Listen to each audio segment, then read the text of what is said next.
That is our recurring operating expense for the government. So of that $56.7 million, that is 4.2% or about $2.3 million increase over last year. 40% of that funds the constitutional offices. It's about $22.65 million. The next biggest pot is personnel expense. This is all personnel that work for the county that don't work for one of the constitutional offices. So across all funds, this is all of our firefighters, EMS, all the county admin, parks, recreation, all staff. At $17.8 million, that's about a $687,000 payroll every 2 weeks. The next category.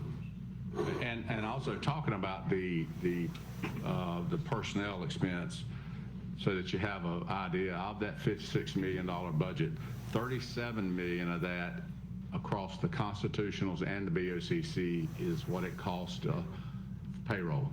That's everything from retirement, taxes, payroll, overtime, everything is 65% of that $56 million.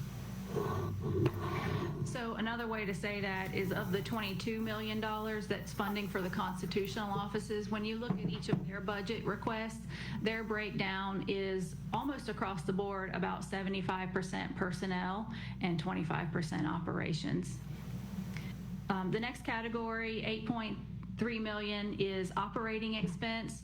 Those are things like supplies and consumables, utilities, electricity, and water. So those are the operating expense for all of our departments outside of personnel. Contractual services as 12.8% of the total.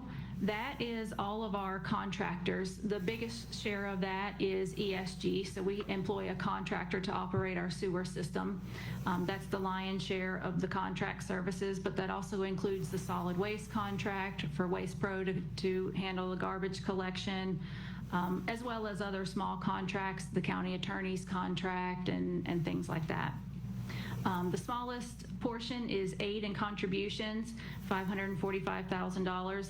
That includes our nonprofit funding of outside agencies. We'll talk about a little farther in the presentation, but it also includes contributions that we're required to make, such as our health department contribution, medical examiner, soil and water board, things like that.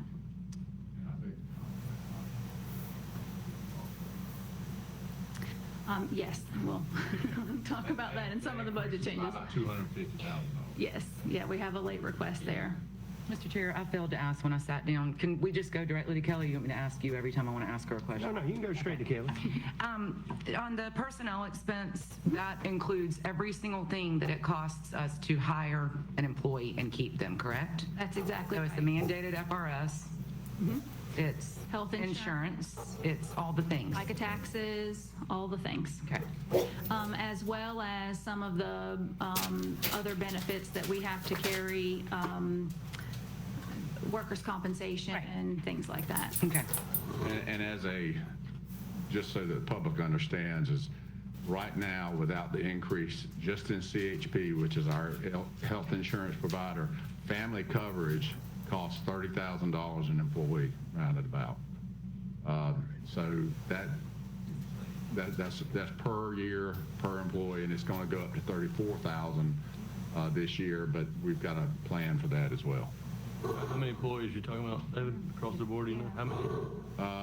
Across the board, we have 225. The sheriff is probably about, I don't know, probably about that. So you're probably talking 600 employees. We're having conversations. We'll talk about that in just a minute. Another way to look at this, as one commissioner pointed out, he likes to have the number handy. This is about $4,726,000 a month is what it costs to operate the county.